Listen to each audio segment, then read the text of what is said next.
사이드 캐비티라고 해서 이렇게 우리가 캐비티를 이 캐비티의 모두 애나이레이션 오퍼레이터를 이 레전트 프리퀀시 오메가 나눠줬을 때 캐비티에는 보통 미러가 두 개가 있는 경우를 생각하는데 이 두 개 중에 하나가 뭔가 통과를 할 수 있는 이런 상황을 생각했을 때 일반적으로 포톤 로스 레이트라는 이 카파라는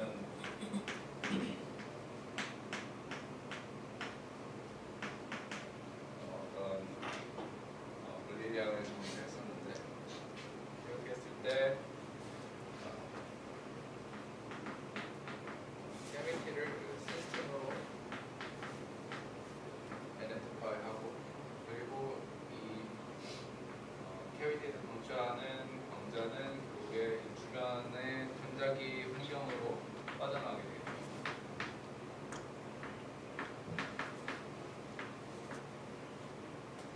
혹은 이 바깥에서 캐비티 안으로 들어오는 그런 것들도 바깥의 전자기 환경이라고 우리가 생각할 수 있습니다. 어쨌든 이런 애들을 매트라고 아이덴티파이를 한 다음에 각각 프리퀀시 오메가에 해당하는 여러 개의 하모닉 오실레이터들이 그 일렉트로마그네틱 인바이러먼트를 구성한다고 생각을 했었고 그렇게 했을 때 이러한 컬렉션 오브 하모닉 오실레이터들의 어떠한 적절한 필드들의 합이 소위 말하는 인풋 필드 B인 필드랑 B 아웃이라는 이 아웃 필드를 정의를 할 수가 있었습니다.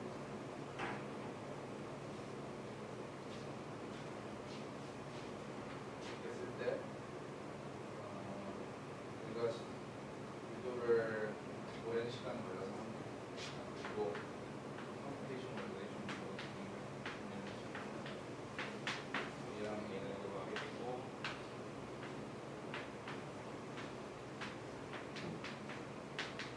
적절한 그 노멀라이제이션을 위해서 인바이러먼트의 컨티뉴어 모델들은 디렉트 데이터 펑션으로 커뮤니케이션 릴레이션이 정의가 됐었죠. 그랬을 때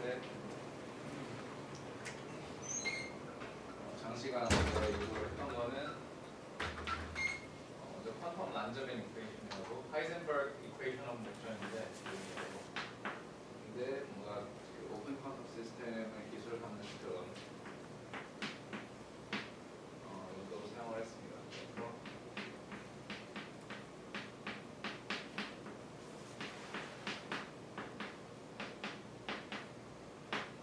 이런 그 커뮤니케이터가 있고 여기다가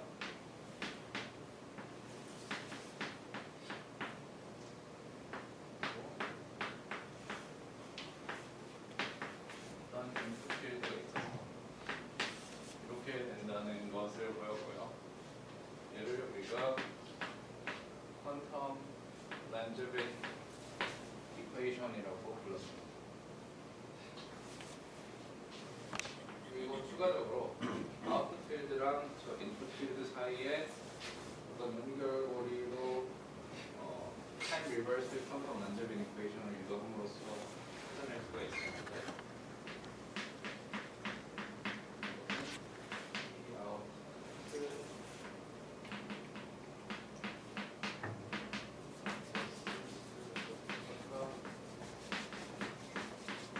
이런 식으로 쓸 수가 있었죠. 이게 소위 말하는 인풋, 아웃풋 릴레이션 이었고요. 사실상 이걸 유도하는데 거의 모든 시간을 썼던 것 같고 그리고 이 인풋하고 아웃풋의 커뮤니케이션 릴레이션은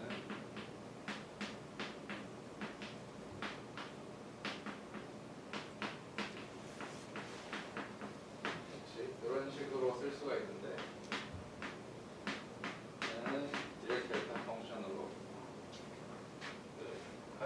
타임에 있을 때는 다이버리지 받고 다른 타임에 있을 때는 0이 되는 그런 커뮤니케이션 릴레이션을 가지고요. 아웃풋 필드도 마찬가지로 이런 관계를 가지고 있습니다.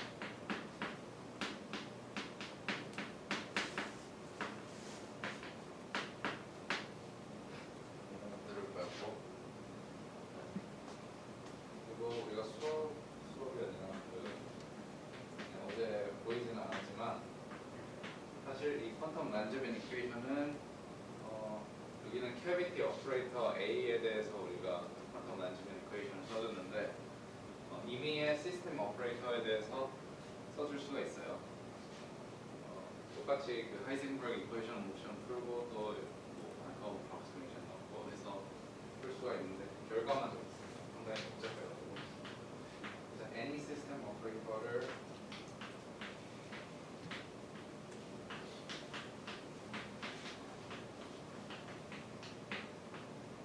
시스템 오퍼레이터 S가 있다고 했을 때 얘의 퀀텀 란제벤 이퀘이션은 다음과 같이 볼 수가 있습니다.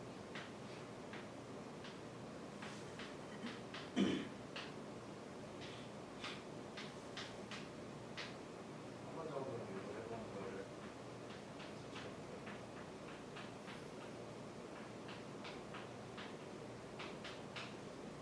혹시 그냥 하이젠버그 이퀘이션 모션에 해당하는 파트가 있고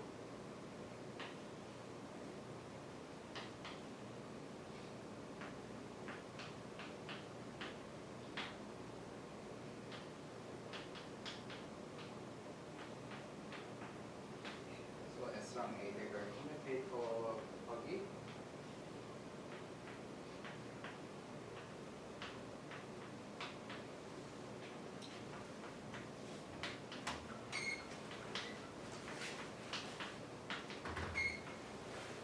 그래서 이런 파트가 있고 추가적으로 마이너스하고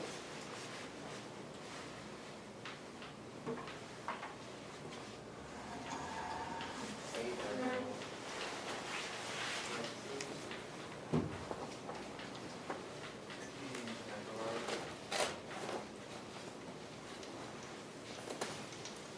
여기 S랑 A의 커뮤니케이터 그래서 이렇게 정의할 수가 있습니다. 그래서 S라는 시스템 오퍼레이터 대신 캐비티 오퍼레이터 A 넣으면은 이렇게 되는 거를 쉽게 볼 수가 있어요. 그래서 이런 것도 다 의도가 가능하다. 보통은 얘를 퀀텀 란제벤 이퀘이션이라고 하고 이거는 이미 시스템 오퍼레이터에 대해서 성립을 하는 거기 때문에 또 이 알제브라를 통해서 보일 수 있는 것들이 나중에 많이 있습니다. 저희가 다르진 않을 것 같아요. 결국에 좀 프랙티컬한 그 지식을 전수하기 위해서 이거 하는 거라서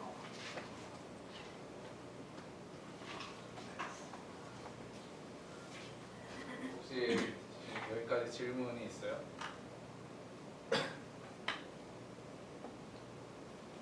지난 시간에 했던 거를 짧게 요약을 해봅니다. 그 시스템에서 이게 캐비티라서 A가 캐비티라서 A가 있죠. A 없이도 그냥 S 가지고 근데 우리가 가정한 게 뭐냐면 여기서 가정한 게 시스템과 배트가 있는 하는 해밀토니언이 이 오메가 이렇게 주어진다고 가정을 했잖아요. 그러니까 이 A 이 포톤 여기서 포톤 하나가 럭스되고 그리고 그 배트가의 포톤 하나 크리에이트되는 이런 해밀토니언을 가정을 했는데 그렇기 때문에 이런 모드 하나는 존재해야지 우리가 이런 퀀텀 이퀘이션을 기술을 써요. 근데 여기서 HCS를 좀 더 제너럴하게 킵한 이유는 예를 들면은 가능한 상황이 좀 더 저희한테 relevant한 상황은 이 안에 예를 들면은 뭐 투달보 시스템 혹은 큐비시 노이다 했을 때 얘를 우리가 시스템으로 놓고 추가적으로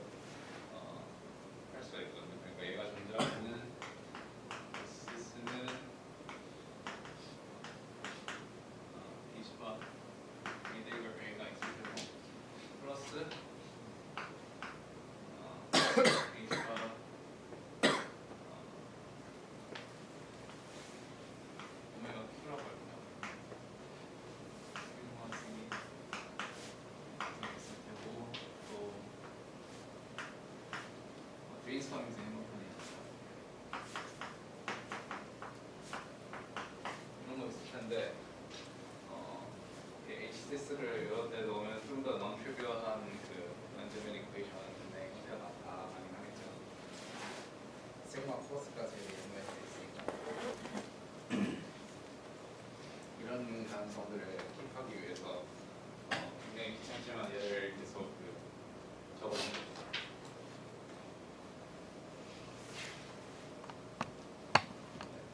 그러면은 이어서 하도록 하겠습니다. 자, 그래서 인풋 아웃풋 티어리를 이렇게 고통스럽게 대부를 했는데 얘를 어디다 써먹을 수 있냐? 이걸 이용해서 우리가 reflection spectrum, 그 인풋하고 아웃풋 간의 관계를 알고 있으니까, 그리고 얘가 cavity의 필드는 어떻게 응원되는지를 알고 있으니까, 그 frequency 도메인에서의 그 response들을 우리가 이걸로 할 수가 있어요.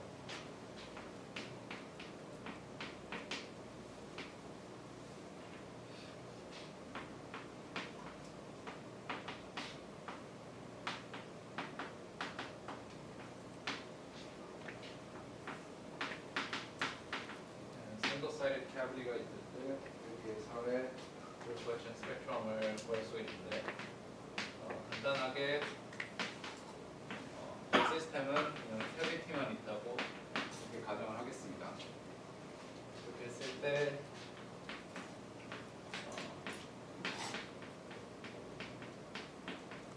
HSS랑 이 A의 커뮤니케이터를 I over H바를 해주면은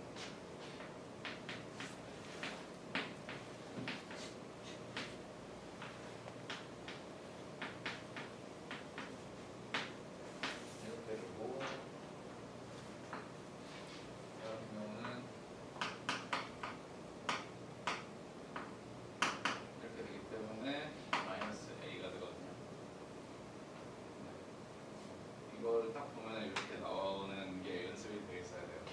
다시 그러면은 A, B, C는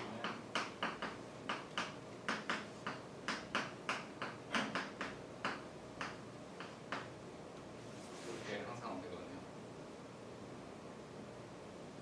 이거 당연히 유도할 수 있는데 쉽게 외우는 방법은 그러니까 이 커뮤니케이터 했을 때 얘가 바깥으로 나오려면은 이거 왼쪽으로 밀어줘서 하나가 나오는 게 이거고, 그리고 두 번째 텀은 B를 바깥으로 내주고 싶으면은 오른쪽으로 내주면은 이렇게 됩니다. 그냥 이런 식으로 기억을 할 수가 있어요. 어쨌든 이렇게 하면은 마이너스 I 오메가 A가 되고, 그래서 다시 귀찮지만 퀀텀 란저는 이퀘이션을 써주면은 마이너스 I 오메가 나 마이너스 캐파 오버 2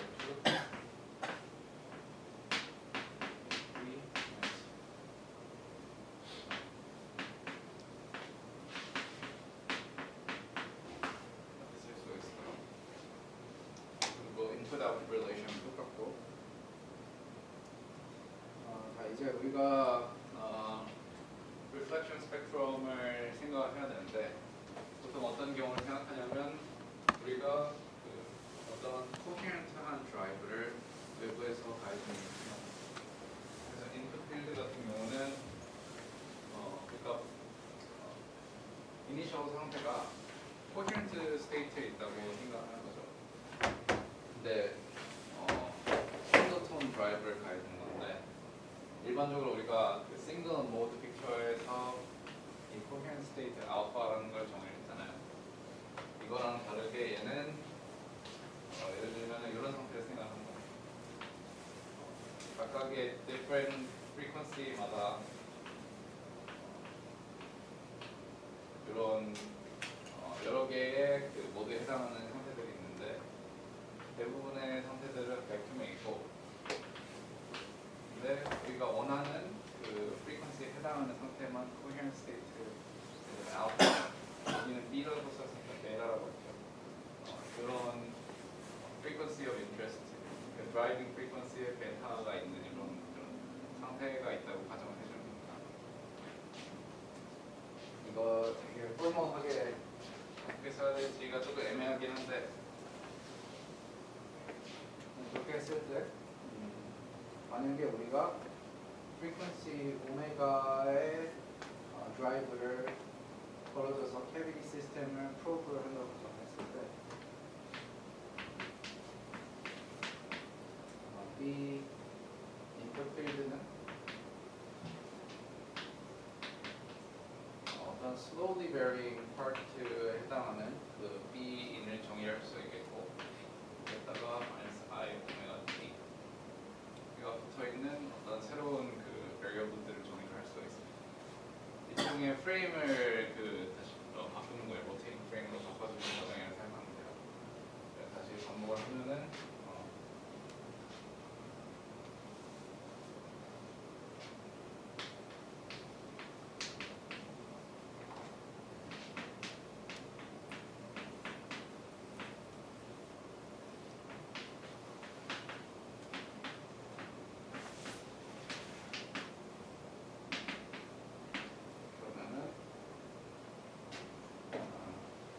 프레임을 바꿔주는데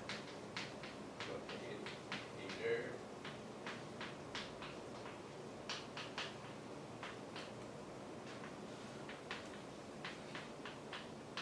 혹시 난방구 꺼줄 수 있을까요?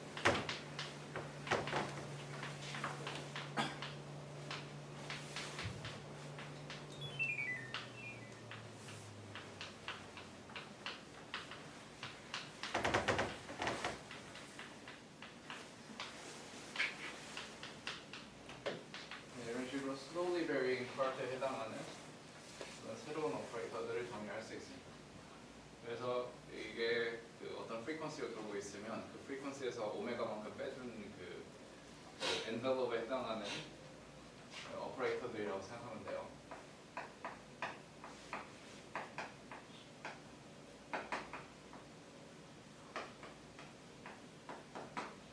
그래서 로테이팅 프레임으로 갈 때 이런 식으로 항상 해줄 수가 있고요. 그렇게 했을 때 얘네들을 여기 대입을 하고 input output relation에 대입을 하면은 이 slowly varying part에 해당하는 애들이 만족하는 퀀텀 만지면 이퀘이션이랑 input output relation을 유도를 할 수가 있습니다. 그래서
쓸 수가 있죠. 그렇죠? 쓸 수가 있고 여기서 델타는 오메가 마이너스 오메가 나시라서 캐비티 프리퀀시로부터의 튜닝이죠.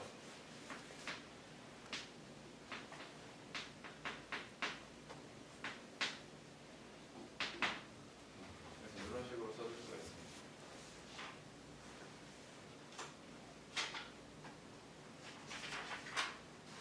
정말 쉽게 유도를 할 수가 있고 만약에 우리가 컨스턴트한 continuous wave 드라이브를 가진다고 하면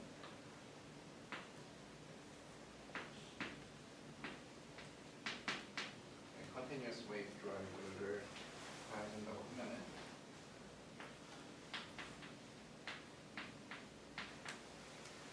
BMT는 대략적으로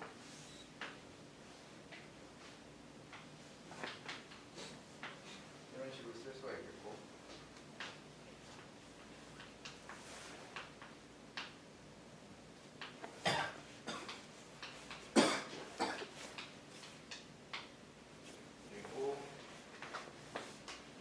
state에서 이렇게 된다고 쓸 수가 있겠죠. 왜냐면 여기다가 하나씩 써준 어떤 컨스턴트를 의미를 하는 이렇게 했을 때 퀀텀 만점 이퀘이션의 steady state 솔루션을 구하면 그러니까 여기에 양변에 expectation value를 씌워주고 time derivative를 영어로 놔주면 그게 steady state 솔루션이죠. 이렇게 하면은 마이너스 a 바가 나오고 마이너스 square root of kappa 바가 나오고 그렇기 때문에 컨스턴트한 그 외부 구동이 가해지는 경우에 그 돌고 있는 그 캐비티 필드의 앰플리튜드는 어떻게 주어지냐면 A 바는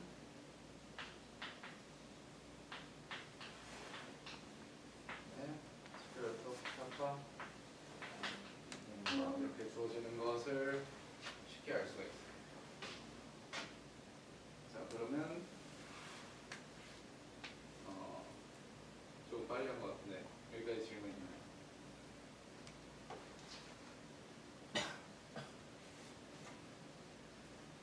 네, 그래서 우리가 캐비티 필드 스테디 스테이트에서의 그 캐비티 필드를 알고 있기 때문에 얘를 또 이용해서 그 아웃 필드의 스테디 스테이트 앰플리튜드를 구할 수가 있어요.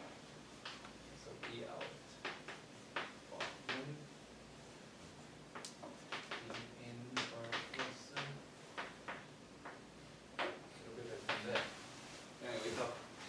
오퍼레이터들의 expectation value를 씌워주면 이렇게 되는 겁니다. 저기 정의에 의해서 이렇게 하면은 얘는 1 플러스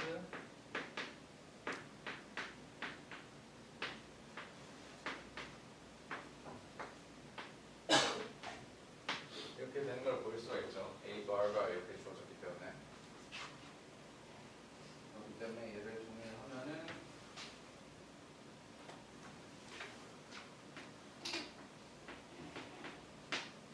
이 아웃바는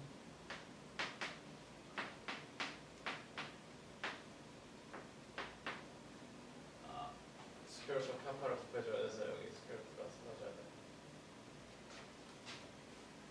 네, 이게 그게 맞습니다. 그래서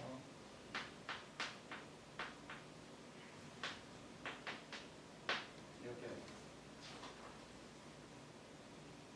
그러면은 우리가 이걸 통해서 reflection coefficient라는 걸 정의를 해줄 수가 있겠죠.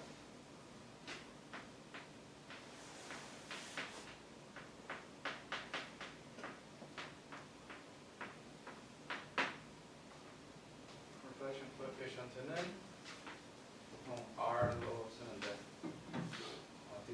디튜닝에 대한 펑션으로 정의를 하겠습니다. 그렇게 했을 때 reflect된 이 output field를 input field로 normalize를 해준 게 reflectivity죠. 얘는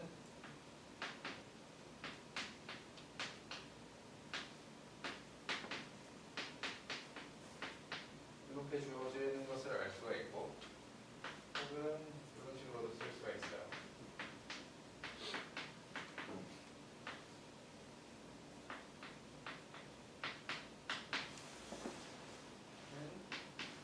마이너스 2에 베이타 이런 식으로 쓸 수가 있어요. 왜냐면은 이 reflectivity의 그 절대값을 취하면 항상 1이거든요. 이 경우 반사 캐비티 필드에서 반사되어서 나왔을 때 항상 매그니튜드가 1이 됩니다. 이 경우에. 그래서 페이즈에만 그 캐비티에 관련된 정보가 저장이 되어 있는 거죠.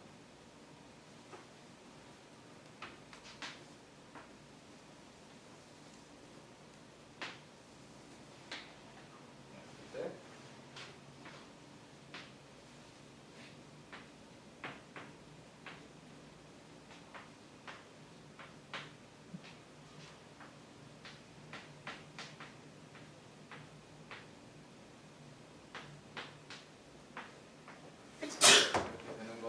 쉽게 보일 수가 있어요. 왜냐하면은 이 페이즈가 이렇게 되는 거는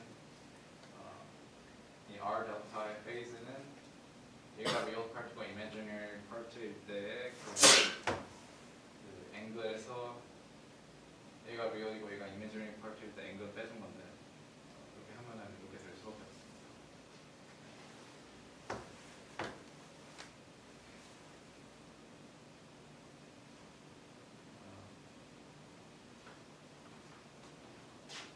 그리고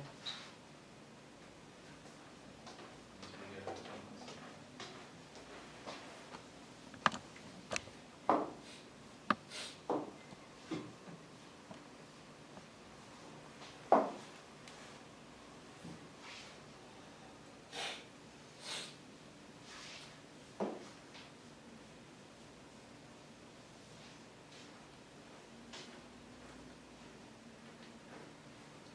그래서 저 reflectivity에 대한 reflection coefficient 혹은 reflectivity에 대한 펑션을 우리가 구했는데 얘를 다시 플롯을 해보겠습니다.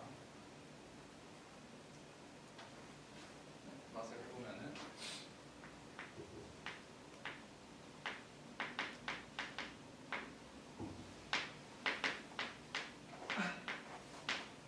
델타의 절대값은 항상 1이 나오죠.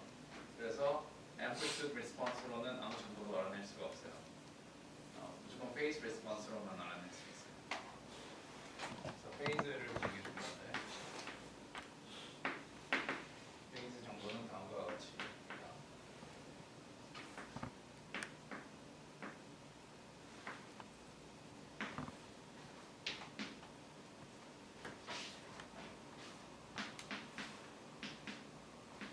이 진행에 대해서 플롯을 하면은 먼저 첫 번째로 델타가 무한대로 가는 그 영역을 생각을 하면은 델타가 무한대로 가면은 아르크탄제트 무한대가 되죠. 델타 오버 2가 근데 걔는 파이 오버 2죠. 그러니까 델타가 무한대로 가면은 얘가 파이 오버 2가 되고 델타가 마이너스 무한대로 가면은 얘가 마이너스 파이 오버 2가 됩니다. 그렇기 때문에 세타는 그리고 저희 세타 오버 2고 그래서 마이너스 파이의 값으로서 플러스 파이 값까지 더해 됩니다. 그리고 델타가 0인 경우는 델타 0인 경우는 그냥 arctangent 0라서 0이 되게 되죠. 때문에 예형을 그리면은 이런 식으로 되는 게 phase information이고 그래서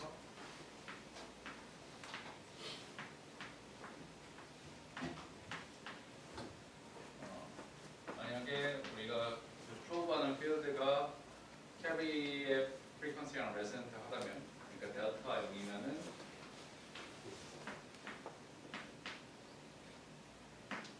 델타가 0일 때의 이 페이스 시프트는 0이기 때문에 R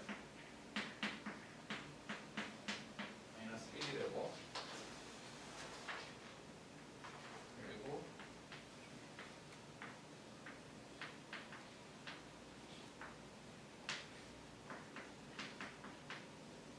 델타가 굉장히 커서 뒤층이 굉장히 큰 경우에는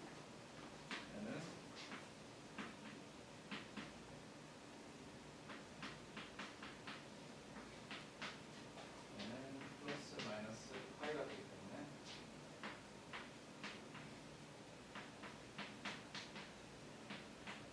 얘는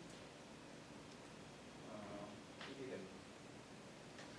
그래서 레저넌트 할 때는 그 마이너스 1이라는 그 페이스 시프트가 이렇게 단사가 되는데 어프레저넌트 하는 경우에는 1로 단사가 되는 이게 아이디얼한 그 캐비티에서의 reflectivity.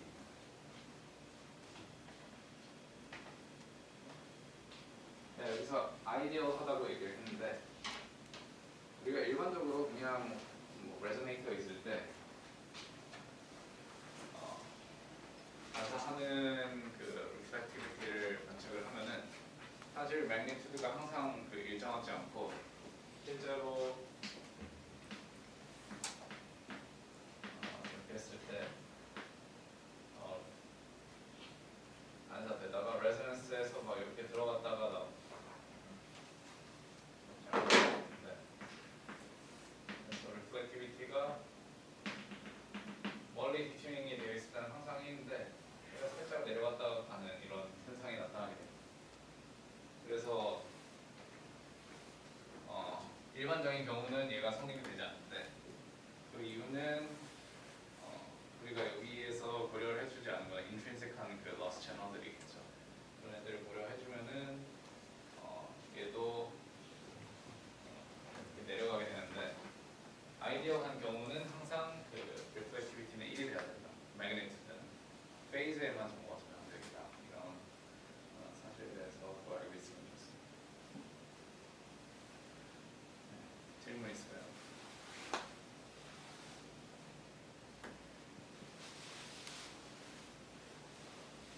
그냥 계산을 하면 되는 거긴 한데 이런 캐비티의 리플렉션 됐을 때 나오는 리스폰스 같은 거는 잘 기억을 해두고 그 유도도 할 줄 아는 게 중요합니다.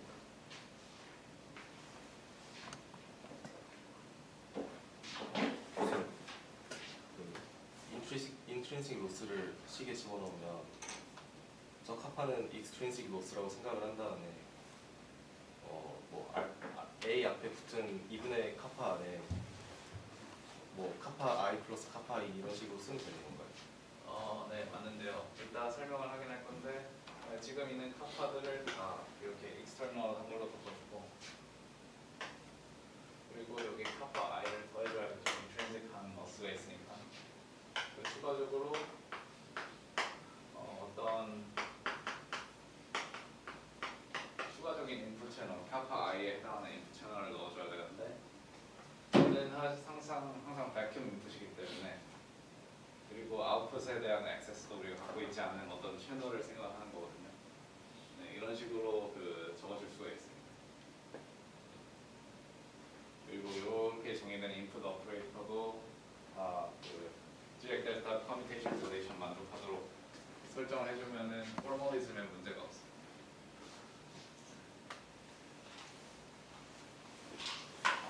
이따가 시간이 있을 때 좀 다루도록 하겠습니다.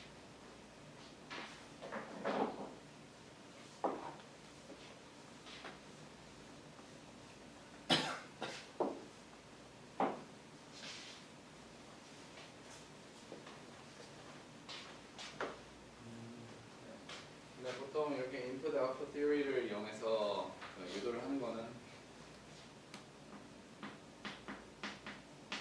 좀 현실과 동떨어진 경우들이 많이 있어요. 왜냐하면 대부분의 사실 이거 클래시컬한 리스폰스 보는 거거든요, 우리가. 그렇기 때문에 그 클래시컬한 그 방법으로 얘들 기술하는 법을 잘 알아야 되는데, 그러니까 마이크로웨이브를 여기 있는 분들은 많이 들었으니까 그렇게 한번 유도를 해보도록 하겠습니다.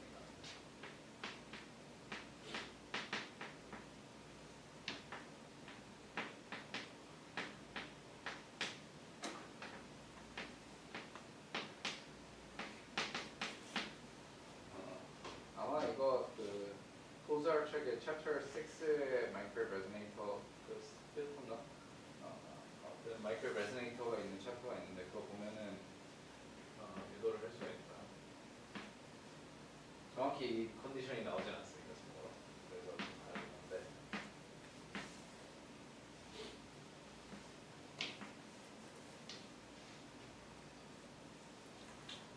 이것도 그렇네. 우리가 가정을 해주는 게 어떤 트랜스미션 라인이 있죠. 트랜스미션 라인에 인풋 필드가 있고 아웃풋 필드가 있고 얘가 어떤 LC 레저네이터랑 캐패시티브하게 커플되어 있는 이런 경우가 아까 그렸던 요거에다가 인풋 아웃풋 있는 거랑 똑같습니다.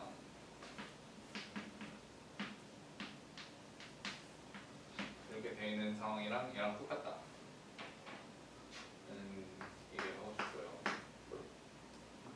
그리고 여기를 port 1이라고 했을 때 이런 식으로 써주죠.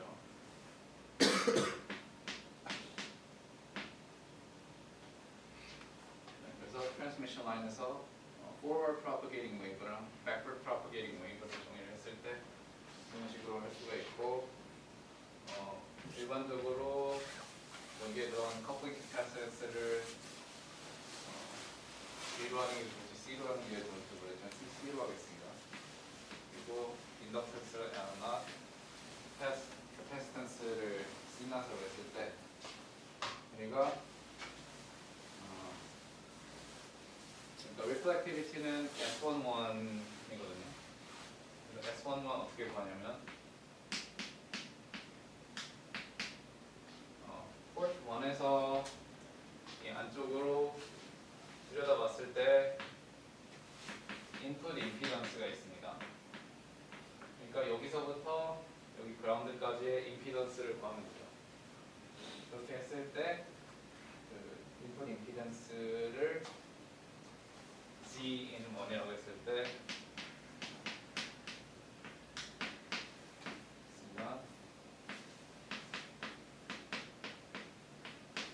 C낫으로 주어지는 것을 아마 마이크로웨이브 할 때 배웠을 겁니다. 그리고 얘가 V1 플러스 V1 마이너스의 비율로 정해지고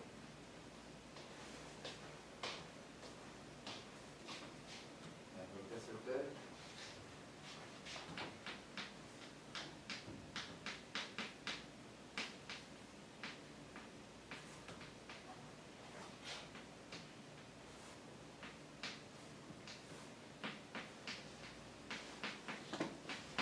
포트 1로부터 안쪽으로 바라봤을 때 인풋 임피던스를 어떻게 계산할 수가 있냐면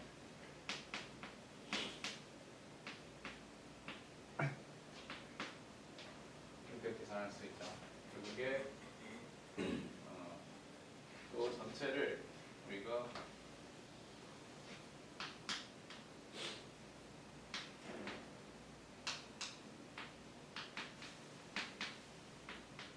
어떤 임피던스 투 그라운드로 아이덴티파이를 하는 거기 때문에 이 경우에는 심플하게 그 캐파시턴스가 이렇게 시리즈로 있고 그리고 LC 레조네이터, 패러럴 LC 레조네이터가 시리즈로 있어가지고 J 오메가 L 나트하고 J 오메가 C 나트분의 1이 패러럴하게 있는 어떤 그 임피던스에다가 그 캐파시턴스의 임피던스가 시리즈로 있는 거라고 바로 이해를 할 수가 있겠죠. 이게 이해가 안 되는 사람.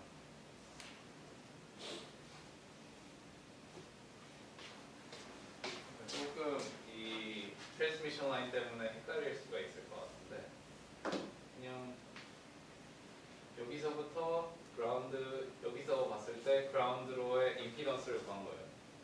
그렇죠? 그래서 J 오메가 CC 분의 1이 들어가고 그리고 얘 두 개의 패러럴 그 임피던스를 랑 얘의 시리즈 임피던스를 구하면 되니까 이렇게 더해주는 겁니다. 간단하죠? 이렇게 했을 때 친절하게 계산을 해주셔야 되겠습니다. 그래서 J 오메가 CC 플러스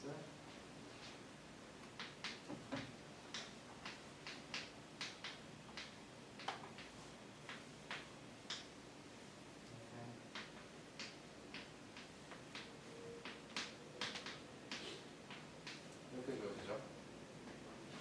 이렇게 주어지기 때문에 만약에 우리가 그다음에 계산을 좀 해볼게요. 오메가 CC분의 1 플러스 1 빼기 오메가 제곱 마이너스 C낫 그리고 J 오메가 C낫을 그러니까 그 분모랑 분자에 곱해주면은 J 오메가 L 낫이 되겠죠. 그래서 얘는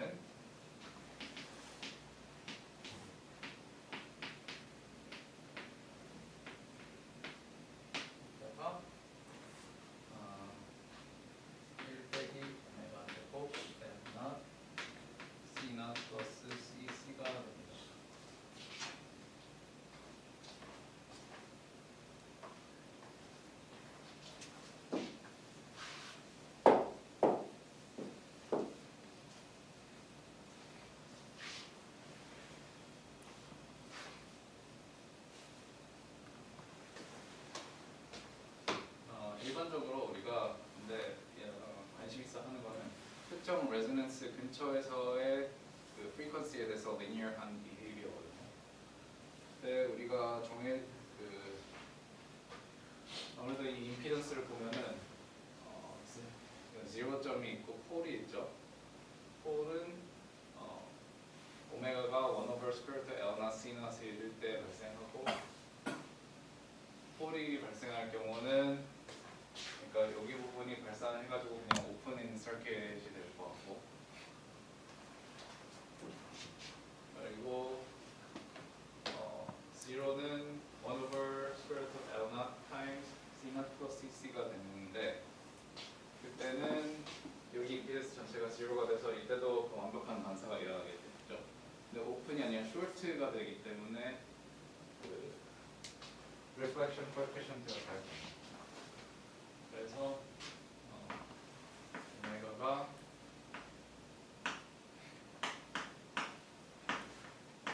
C나신 경우에는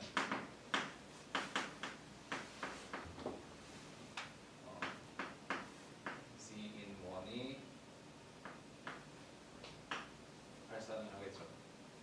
그래가지고 S11은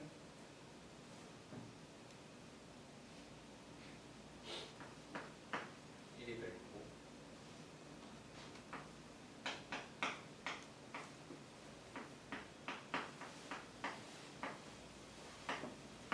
이 경우에는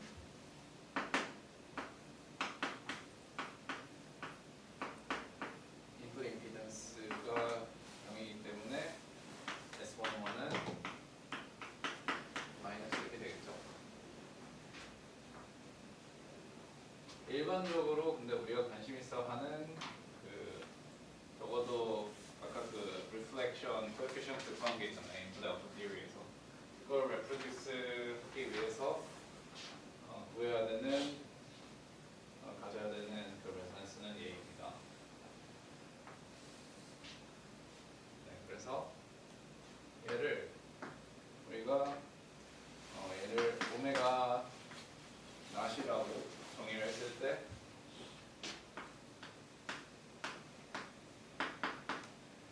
근사식을 구해줄 거예요. 근사식을 어떻게 구해주냐면 일단 여기까지는 exact하죠. 그렇죠.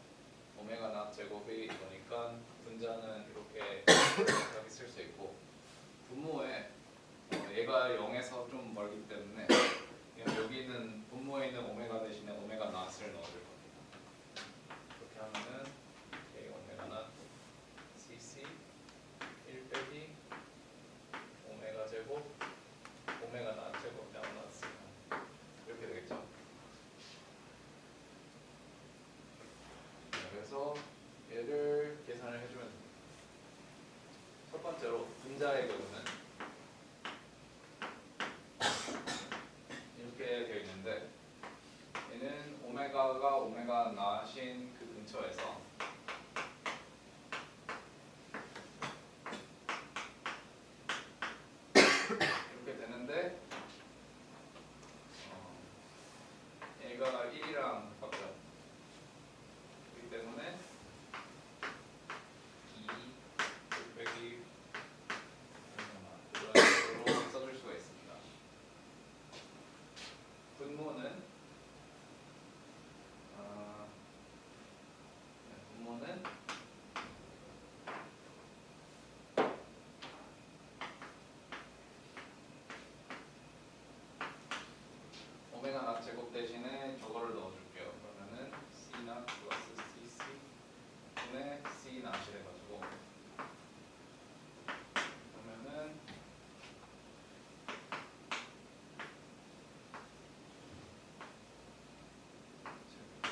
것을 금방으로 프리퀀시에 대해서 리니어한 그 부분만 우리가 추출을 해준 거예요. 인풋 임피던스를 봤을 때. 네, 그렇기 때문에 만약에 우리가 이 인풋 임피던스를 여기에 집어넣으면 어떻게 되냐를 봐요. 그래서 S11을 계산해주면은 이거 플러스 Z0분의 이거 마이너스 Z0이 되겠죠. 그래서 얘를 계산을 해주면은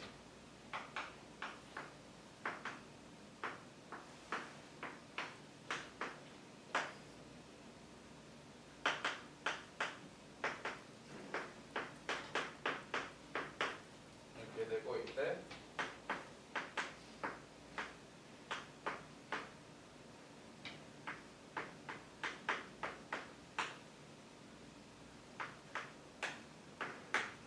이렇게 정의를 할 수 있습니다. 그래가지고 잘 보면은 여기 있는 얘랑 상당히 유사하다는 것을 알 수가 있겠죠. 그렇죠. 여기서 델타는 오메가 마이너스 오메가 나시니까 상당히 비슷합니다.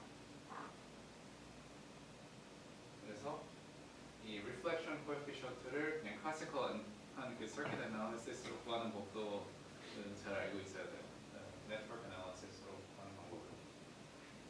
근데 또 자세히 보면은 얘랑 완전히 같냐 또 물어볼 수가 있어요.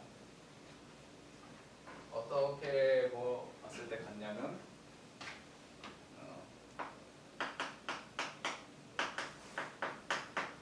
J를 마이너스 I로 놨을 때 S11이 여기서 구한 R 델타랑 완벽히 일치하게 됩니다. 그렇죠. 이거는 굉장히 자연스러운 초이스인 게 일반적으로 우리가 그 페이저를 계산하잖아요. 우리가 전기 회로에서는 항상 오메가로 어슬레이트 하는 그 베리어블은 이렇게 놓는데 우리가 피직스에서 오메가로 어슬레이트 하는 필드는 항상 이게 마이너스 I 오메가가 들어갑니다. 그래서 이런 컨벤션 차이 때문에 많은 경우에 그 J를 마이너스 I로 놓으면은 그 일치하는 경우들이 많이 있어요. 그래서 일단 네, 클래식 우리가 reflectivity를 input output theory를 통해서 계산을 했고 이게 클래시컬한 circuit analysis를 통해서 구한 S11이랑 똑같다. 이거는 이것을 보았습니다. 단순히 그냥 캐비티 하나 있을 때 러스가 오는 캐비티가 있을 때 이런 식으로 정의를 했어요. 잠깐 쉬었다가 한 걸로 하고 질문을 받도록 하겠습니다.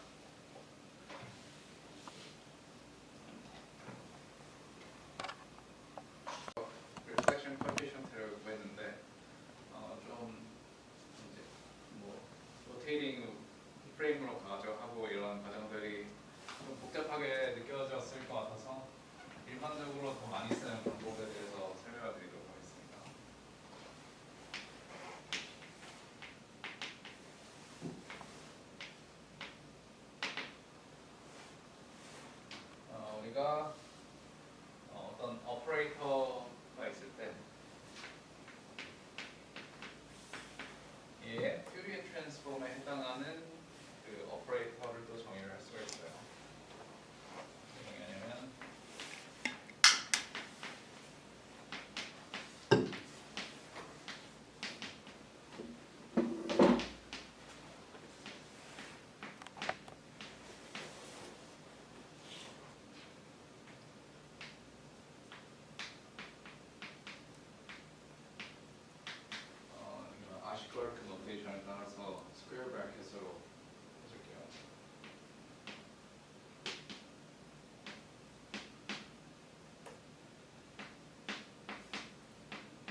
근데 이제 조심하지 않으면 노테이션에 아주 큰 문제가 생기게 돼서 그 부분에 대해서 먼저 짚고 넘어가겠습니다.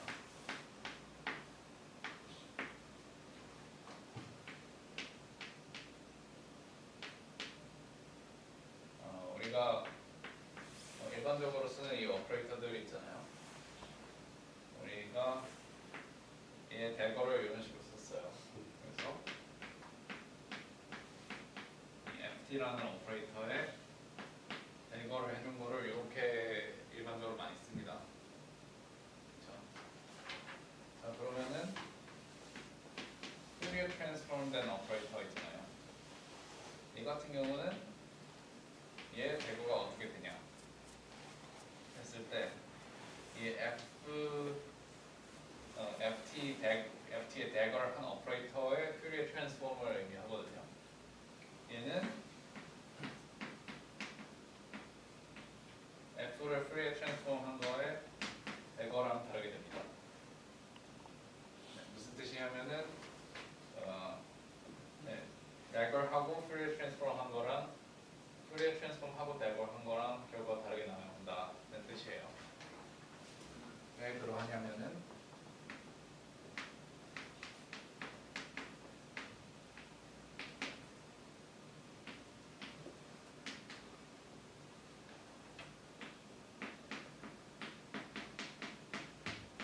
대거의 퓨리어 트랜스폼은 이런 식으로 쓸 수가 있죠. 얘는 따로 보면은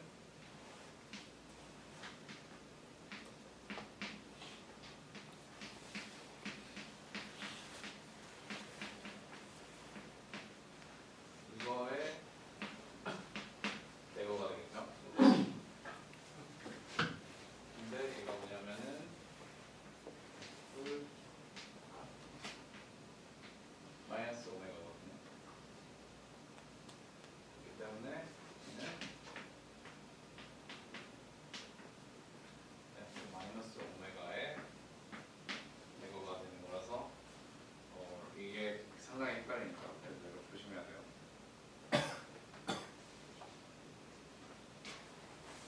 자, 그리고 퓨리어 트랜스폼을 정의를 했으면은 인버스 퓨리어 트랜스폼도 정의를 할 수가 있어야 되죠.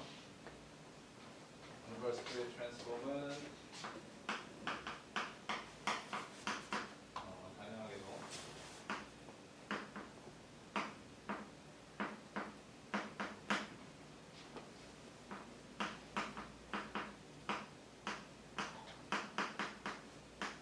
이렇게 쓸 수가 있을 겁니다.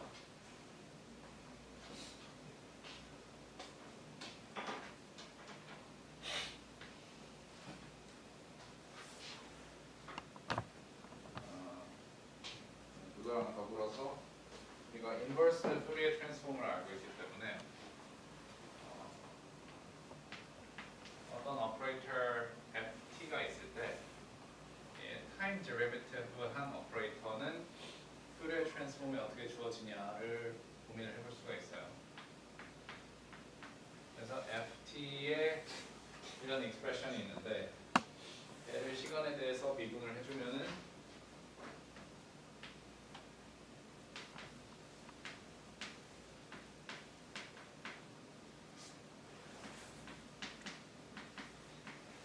여기까지는 그대로 남고 2의 마이너스 i 오메가 t가 미분을 하면은 마이너스 i 오메가 2의 마이너스 i 오메가 t가 되겠죠.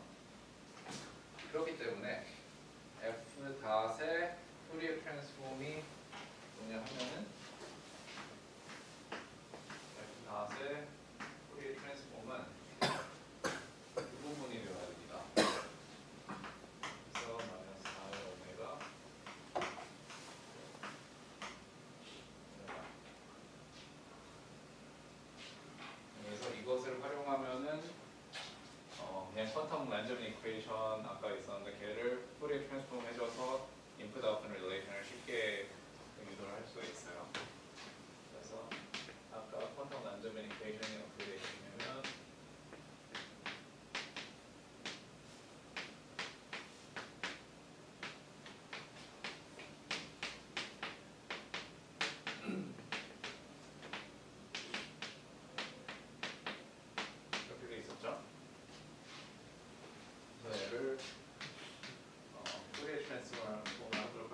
낫의 퓨리어 트랜스폼은 마이너스 I 오메가 A 오메가죠.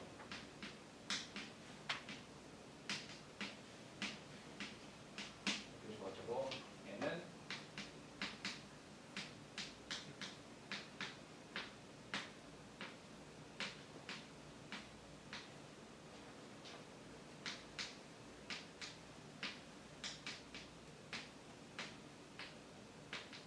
이렇게 되겠네요.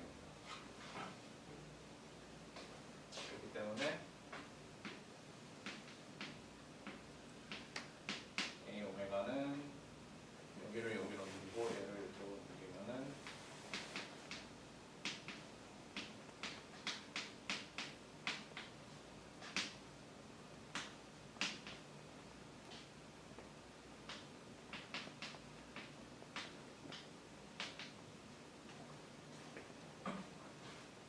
이렇게 구할 수가 있죠.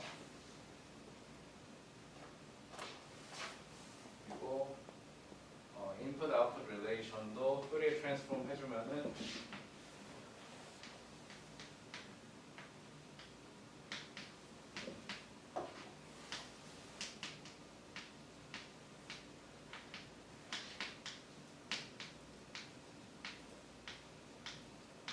이렇게 쓸 수가 있기 때문에 그냥 하면은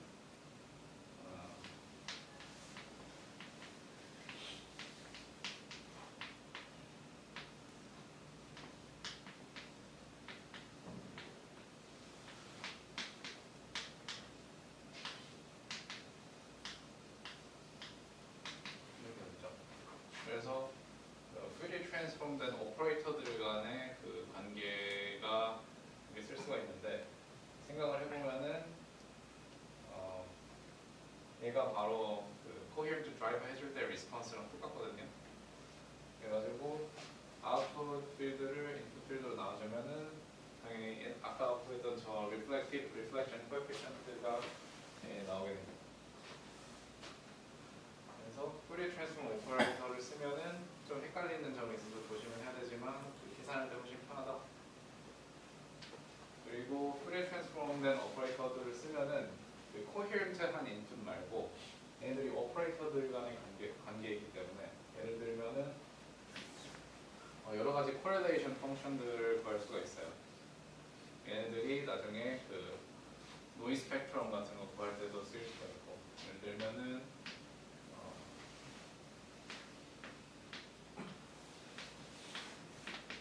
이런 것들 계산을 해줄 수가 있게 이런 것들을 아웃풋 필드랑 연관을 지어서 계산을 할 수가 있고 이런 것들이 있는데 인풋 필드가 특히 그냥 coherent state가 아니라 뭐 thermal state라던가 이런 거 있을 때는 이런 correlate 혹은 또 squeeze state가 될 수도 있고 이런 arbitrary한 경우에 대해서 계산을 할 수 있는 그런 방법을 제공을 합니다.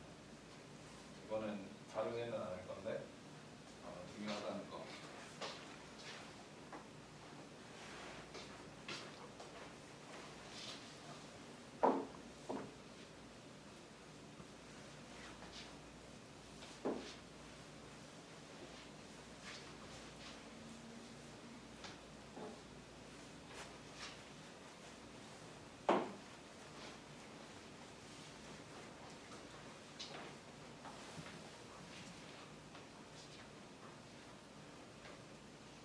그래서 이로써 그 싱글-사이드 캐비티에 대한 그 분석을 마치도록 하겠습니다. 이거 이제 싱글-사이드 캐비티를 봤는데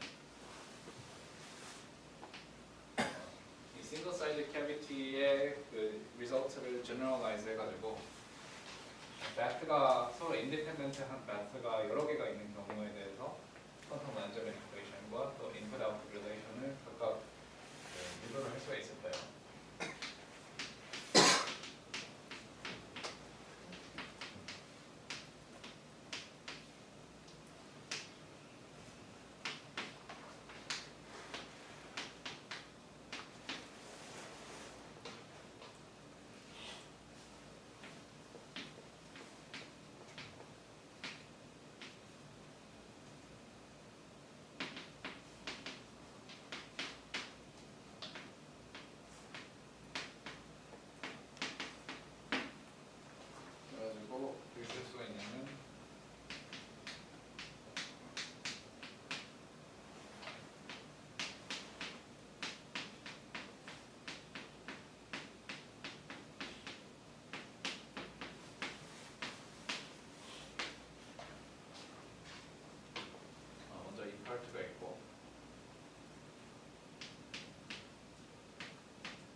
각각의 그 채널을 L이라고 그 L이라는 인덱스로 레이블링을 하겠습니다. 채널 L에 카파 L이라는 레이트로 그러니까 이런 거죠. 어떤 A라는 모드가 있을 때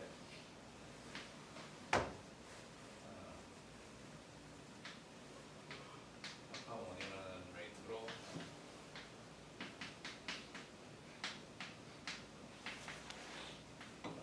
이렇게 있고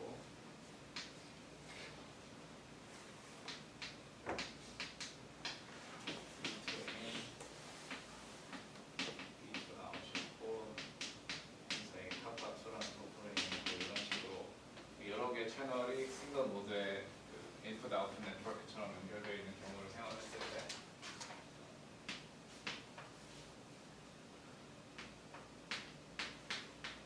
이런 텀이 나오게 되고요. 그리고 마지막으로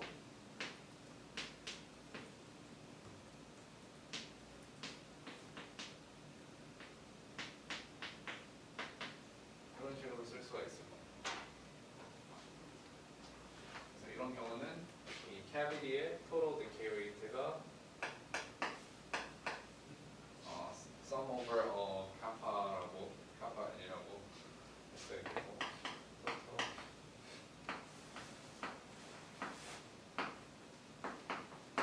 그리고 각각의 다른 채널들의 노이즈 인디펜던트한 이 노이즈 오퍼레이터들이 이 퀀텀 란저링 이퀘이션에 다른 웨이트로 그 더해지는 것을 이해할 수가 있습니다.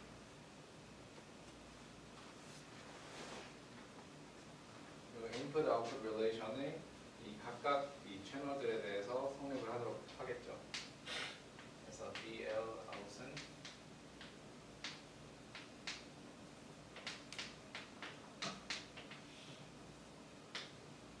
BL in 플러스 스크립트 오브 L 이렇게 했어요. 그래서 quantum generalized and quantum 란저링 equation 그리고 generalized and 그 input output theory relation 이렇게 주어진다. 거고 이거는 사실 그 굉장히 자명한 거거든요. 똑같은 그 유도 과정을 통해서 증명할 수 있는데 이 증명을 해야 되나 싶기도 하고 그래서 자명합니다.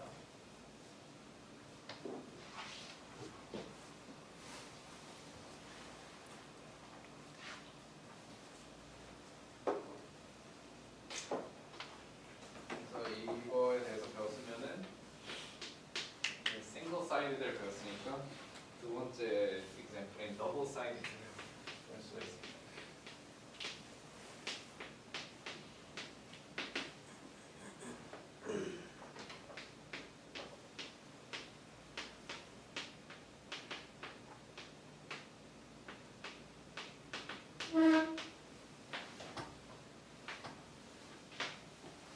더블 사이드 캐비티를 배울 수가 있겠고 더블 사이드를 하면은 이것처럼 캐비티가 있는데 예전에는 한쪽 미러만 세미 트랜스퍼런트해서 인풋하고 아웃풋이 들어가고 나갈 수가 있었는데 양쪽 다 포톤이 새나가는 그런 상황을 고려를 할 수가 있겠고 카파 1, 카파 2라는 레이트로 나가는 것을 고려를 하겠습니다. 그리고 인풋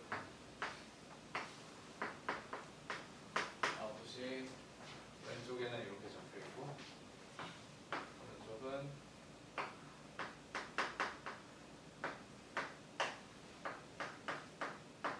이런 식으로 적을 수가 있어요.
해야 되고 오퍼레이터들이. 그리고 LBTM을 풀면은 간단하게 H 오메가나 데이터 A라고 가정하겠습니다. 이렇게 했을 때 퀀텀 랜즈맨 이퀘이션은 이 generalized result를 그냥 쓰면 되는데 딱 두 개 채널에 대해서 그냥 써주면 되죠. 그래서 마이너스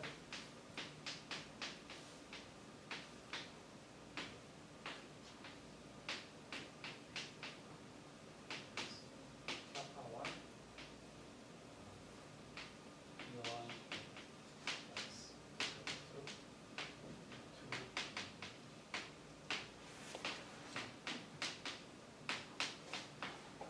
써줄 수가 있겠고, 그리고 input output relation은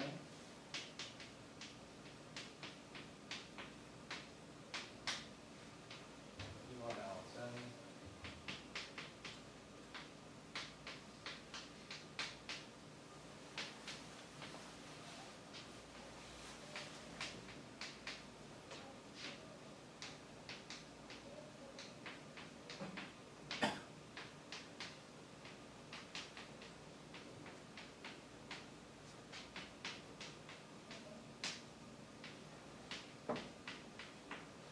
두 개의 input output relation과 이 corresponding quantum Langevin equation을 얘기를 할 수가 있습니다.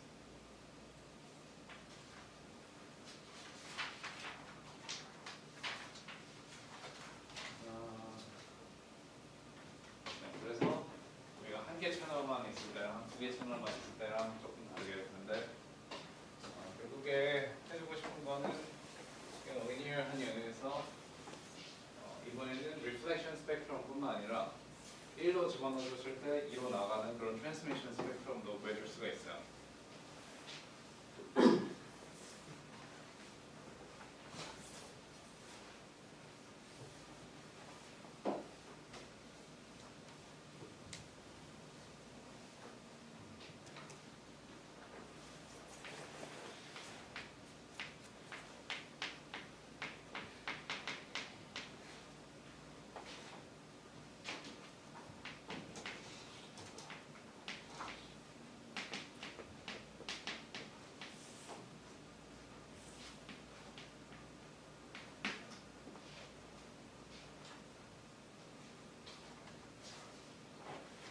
그래서 이 스펙트럼 어떻게 구해준다고 했냐면 이렇게 포리어 트랜스폼 해가지고 하면 빠르게 할 수가 있습니다. 해볼게요.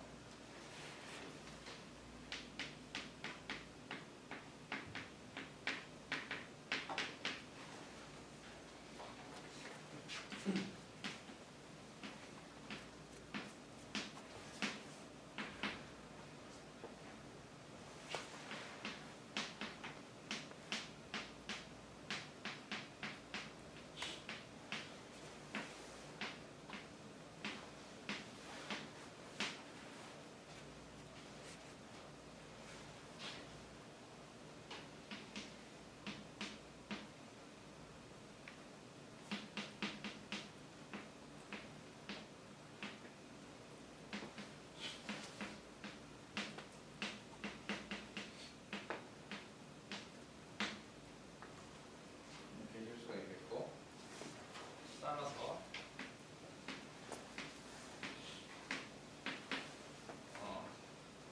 캐리 오퍼레이터의 포리어 트랜스폼은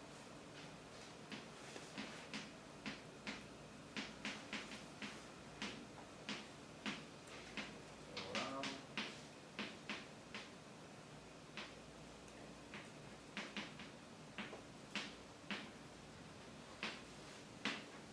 친 다음에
그리고 비슷한 계산 과정을 통해서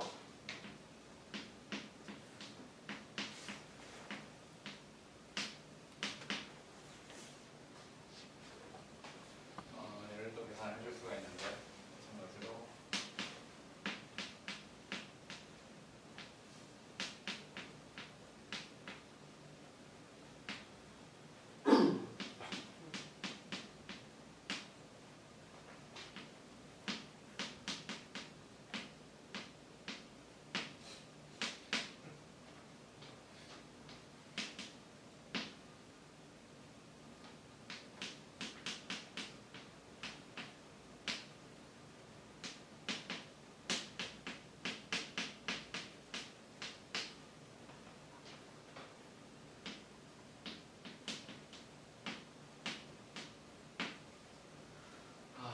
이렇게 써줄 수가 있어요. 복잡한 것 같지만은 여기까지는 그래도 좀 할 줄 알아야 돼요. 그래서 결국에 하고 싶었던 게 reflection coefficient랑 transmission coefficient를 구할 수가 있죠.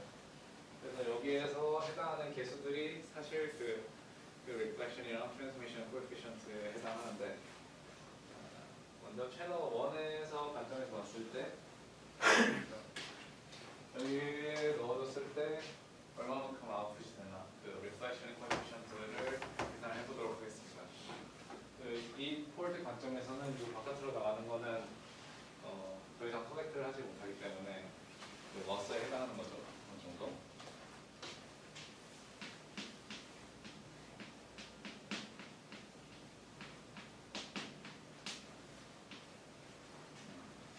채널이라고 하는 게 맞을 것 같은데 그냥 우리 마이크웨이브 하는 사람이니까 포트 1이라고 하겠습니다. 이렇게 했을 때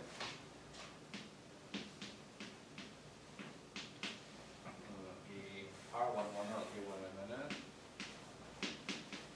P1 아웃을 P1 인으로 나눠주는 거죠.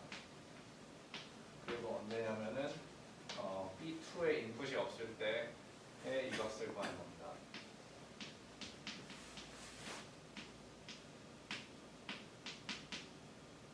이렇게 하는 거기 때문에 얘는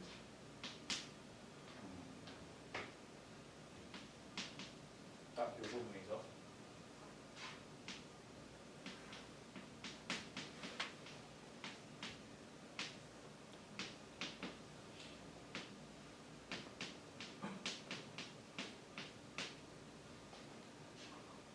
그래서 혹은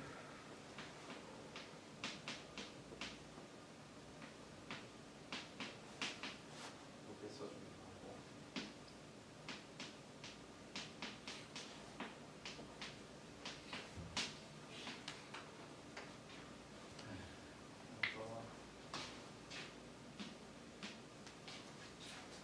그래서 정말 중요한 식이 되겠습니다.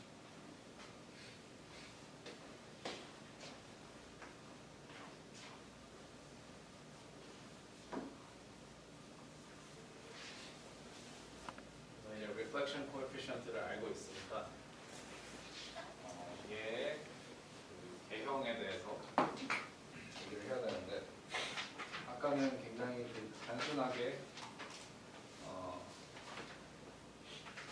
그냥 마이너스 파이에서 플러스 파이로 이렇게 가는 레즈넌스에서는 어떤 페이스로 리플렉트하고 그리고 파워 디튠 됐을 때도 perfectly reflect하는데 반대 페이스로 그렇게 하는 것을 배웠었는데 이 경우에는 카파 1이랑 카파 2가 뭐가 더 크냐에 따라서 굉장히 다른 그 현상을 기대를 할 수가 있습니다. 그래서 이 reflection coefficient를 그 속도 평면에서 글자 표기에서 한번 플러스 해보겠습니다. 이게 뭐냐면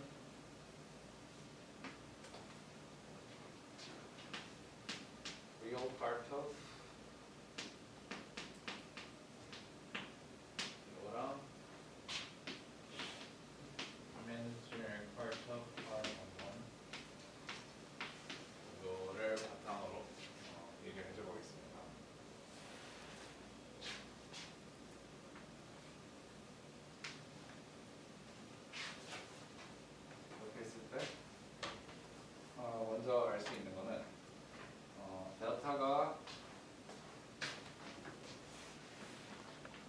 마이너스 무한대로 가면은 어떻게 되냐면은 그냥 I 델타랑 I 델타가 있기 때문에 R11은 항상 1로 수렴을 해야 됩니다. 디튜닝이 무한대로 가면은. 그래서 우리가 여기 1이라는 지점에 우리가 델타가 플러스 마이너스 무한대에 해당하는 그 지점을 선택을 할 수가 있어요.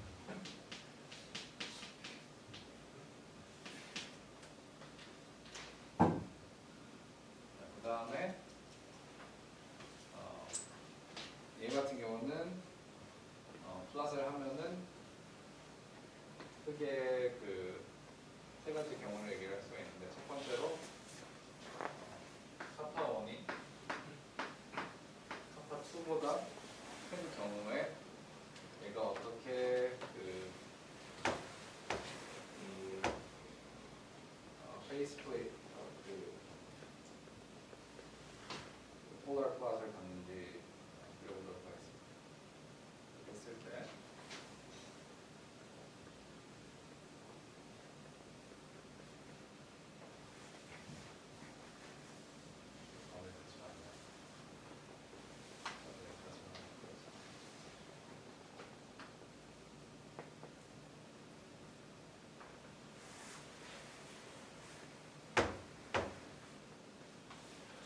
얘는 원을 그려야 되고요. 그리고 제가 원점이 있을 때 원점을 비껴 지나가는 이런 그 경로를 그립니다. 그래서 딱 이 부분 있죠. 이 부분이 델타가 0이 되는 시점이고 델타가 0이면은 카파 2 플러스 카파 1분의 카파 2 마이너스 카파 1입니다.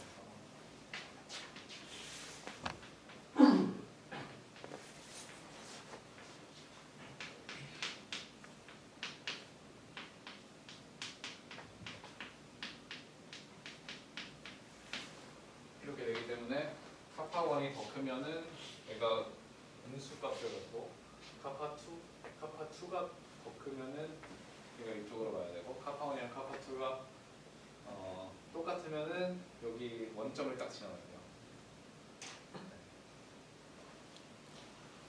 그래서 이렇게 할 수가 있고 그리고 아까 분명히 얘기한 대로 카파 1이 카파 2보다 작은 경우는 이렇게 원을 그리게 됩니다. 그리고 얘가 역시 델타가 있습니다.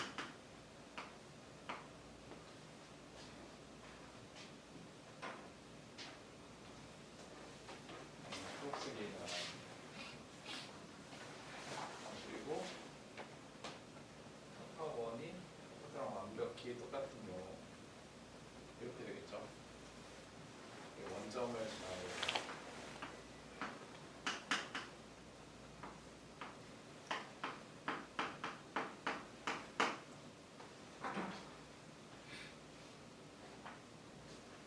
그래서 얘는 극적해서 완벽히 원을 그리게 되고 이런 식의 그 경로를 가게 됩니다. 그리고 위쪽 평면이 델타가 0인 부분이고 델타가 네거티브인 부분이고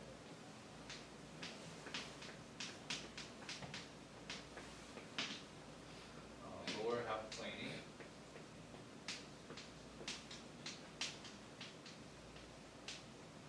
델타가 양수인 부분. 그래서 어떻게 되냐면 얘가 마이너스 무한대에서 시작해서 이렇게 돌다가 델타가 포지티브가 되면은 여기를 따라서 이렇게 가는 거죠. 그래서 델타가 여기가 마이너스 무한대고 여기가 플러스 무한대. 그래서 이렇게 델타가 커질수록 이렇게 도는 어떤 경로를 보게 되겠습니다.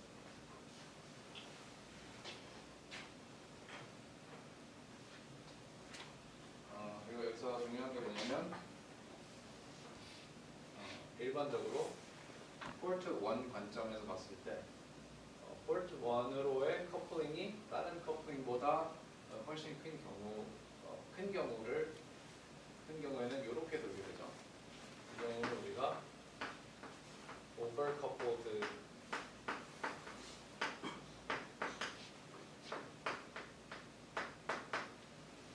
이런 그 용어를 씁니다. over coupled 된 상황이라고. 이거 굉장히 중요한 개념입니다. over coupled. 실제로 리서치할 때 굉장히 많이 쓰는 단어예요. 말 그대로 포트 1으로 over coupled 됐다는 게 카파 1이 더 크니까 당연한 말이죠.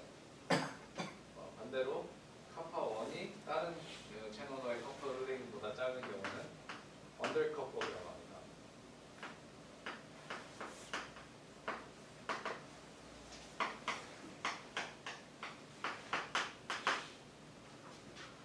네. 이것도 당연한 말이고 마지막으로 이렇게 딱 그 카파 1이랑 카파 2랑 똑같아가지고 중앙을 지나는 경우 얘를 critically coupled라고 해요.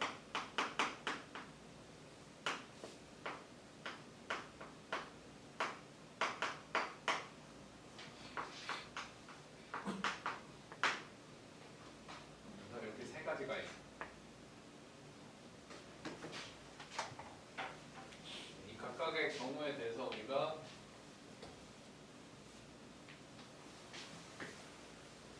매그니튜드랑 그 페이즈를 또 플롯을 해줄 수가 있을 거예요. 델타에 대해서.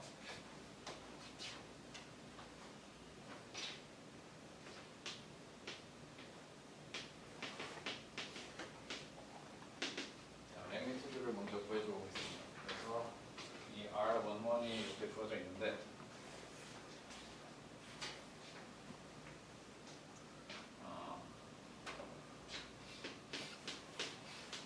얘 절대값 제곱을 취하면 어떻게 되냐면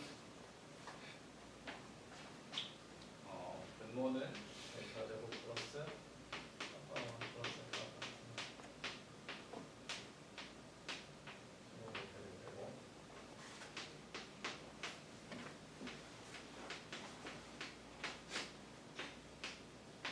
이렇게 되겠죠. 이거의 절대값 제곱 취해주면은 저렇게 됩니다. 그래서 여기는 simply 이렇게 쓸 수가 있어요.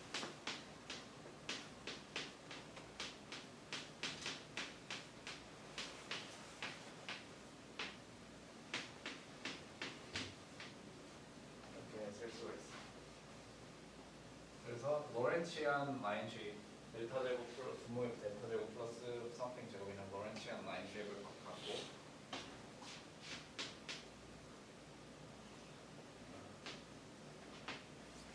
그래서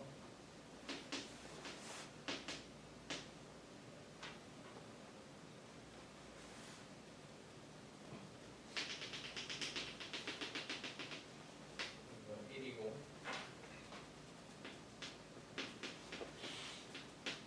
이렇게 있을 때 커브가 이런 로렌시안 라인 쉐입을 갖는 것을 알 수가 있습니다. 여기서의 값이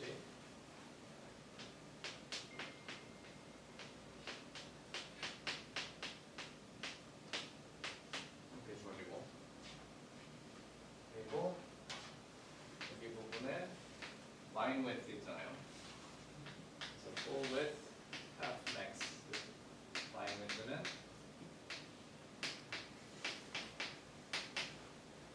카파 1 플러스 카파 2가 됩니다. 그래서 이 경우에는 얘가 오버커플 되면 오버커플 될수록 카파 1이 점점 커질수록 이렇게 됐다가 얘가 여기 이렇게 직선으로 수렴을 하게 되겠죠.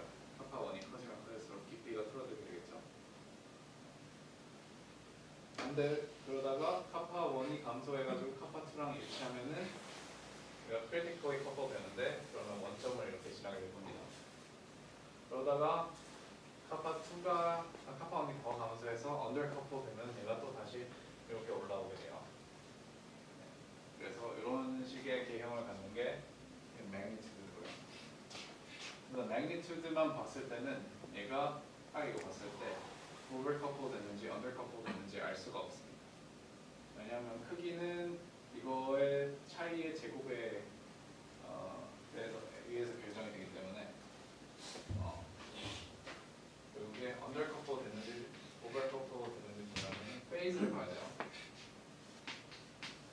그래서 페이스 커브는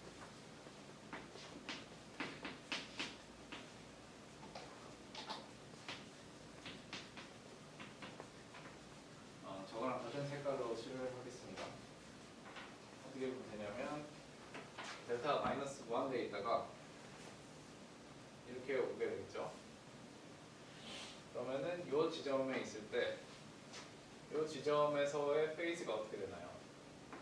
중심부로 됐을 때 이 각도가 파이에 가깝죠.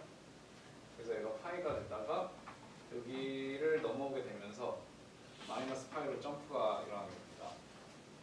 그래서 이 페이즈는 오버커플 되는 경우에는 여기다가 그래서 파이에서 멈추게 되고 그리고 내가 이렇게 해서 이렇게 됩니다. 일반적으로는 이렇게 이어주고 사용하는 거예요. 그래서 이 오버커플 된 경우에는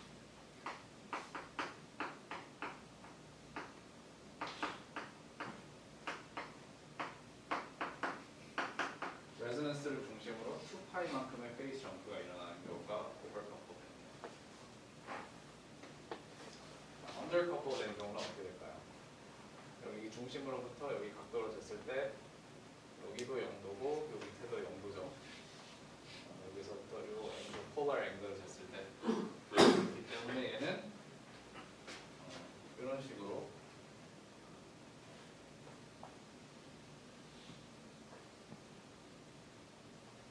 이렇게 되겠죠.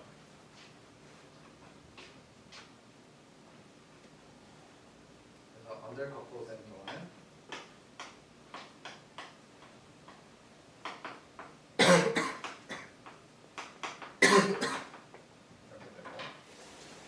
마지막으로 critically coupled 된 경우는 또 다릅니다. 여기서 이렇게 어프로치 하면은 여기 직각으로 들어오겠죠. 반대 그리고 여기로 밑으로 내려갈 때 마이너스 파이 오버 2가 되겠습니다. 그래서 파이 오버 2 마이너스 파이 오버 2가 있을 때 critically coupled 된 경우는 이렇게 돼서 이렇게 다음에 이렇게 되는 경우가 critically coupled 된 경우가 되겠습니다.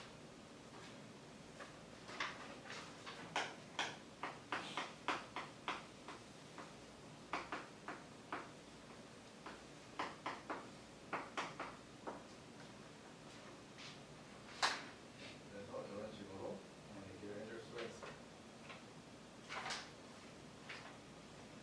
제가 그 오버커플, 언더커플, 크리티컬리 커플드라는 얘기를 했는데 사실 원래 이 랭귀지는 그러니까 우리가 원하는 그 액세스하고 싶은 채널을 포르트 1이라고 하고 포르트 2가 예를 들면은 아까 그 잠깐 얘기한 대로 뭔가 러스 채널에 해당한다고 우리가 가정을 했을 때 자주 쓰는 말이에요.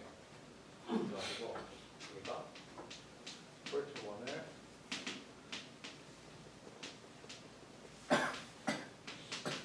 channel of interest라고 얘기를 하고 포르트 2를 loss channel이라고 아이덴티파이를 하면은 보통 이 extrinsic coupling rate를 kappa 1이라고 얘기할 수가 있고 intrinsic decay rate를 kappa 2라고 아이덴티파이를 할 수가 있습니다. 그래서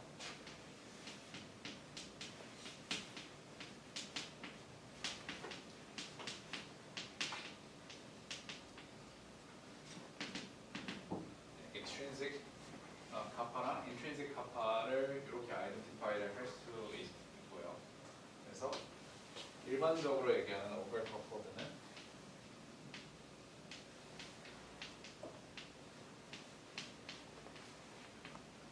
카파 2가 카파 i보다 클 때. 그래서 우리가 원하는 채널과의 커플링이 extrinsic 커플링이 intrinsic한 loss보다 큰 경우를 우리가 overcoupled라고 하고, 그게 아니라 undercoupled인 경우는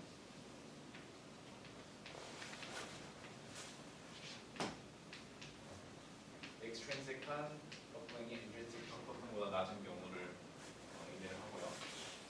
그리고 critically coupled는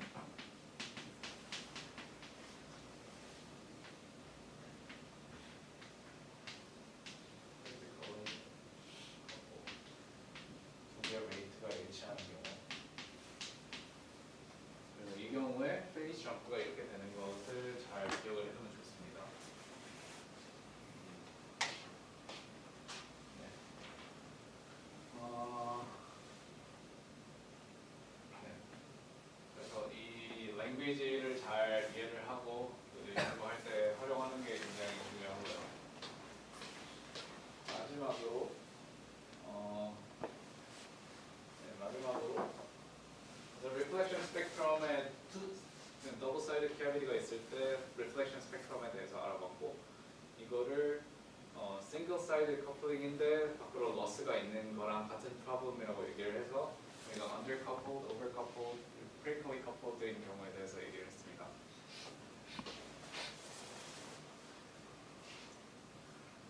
이제 남은 게 transmission coefficient, 다시 double-sided cavity고 우리가 port 2에 대한 access가 있다고 했을 때 그 transmission coefficient를 구할 수가 있겠죠.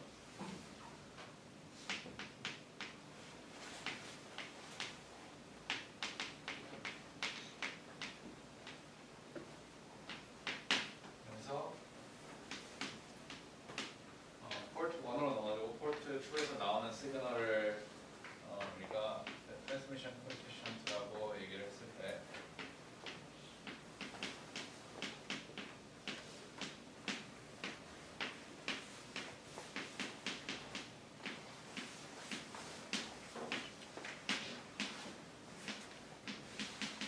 역시 B2의 인풋은 0인 경우를 가정했을 때 얘는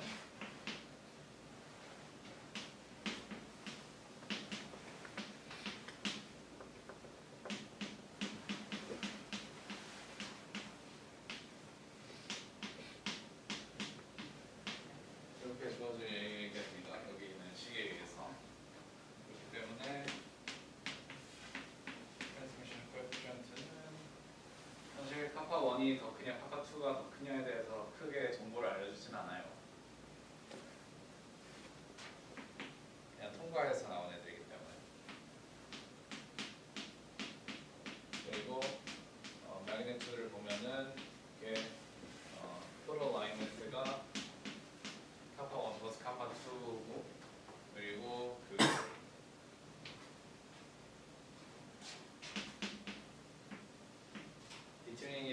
디튜닝이 넓을 땐, 클 때는 트랜스미션이 없다가 레저넌스 가까이에서 트랜스미션이 생겨서 나오는 이런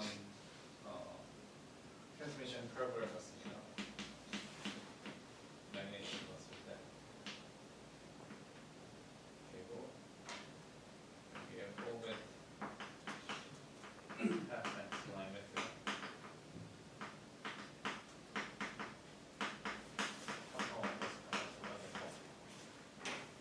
그리고 이 값이 4, 카파 1, 카파 2, 2, 카파 1, 카파 2의 제곱이 되기 때문에 항상 그 1보다 낮죠. 그래서 이런 그 로렌치안 PD 나오게 됩니다. 이런 경우에는 아까 저기는 로렌치안 DB 나오게 되고 로렌치안 PD 나오게 됩니다. 그리고 아마 이 magnitude squared 두 개를 더하면은 아마 1이 나와야 될 거예요. 이 경우에는. 그리고 phase는 뭐 그냥 계산하면 되는데 크게 중요한 정보를 주지는 않습니다.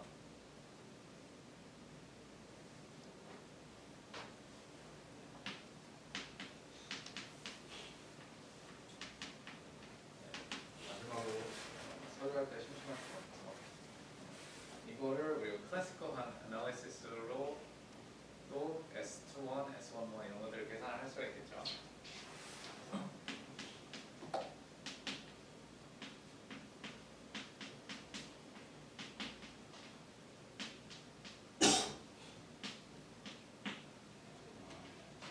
그래서 이거에 대응되는 투포트 네트워크는 CC1 그리고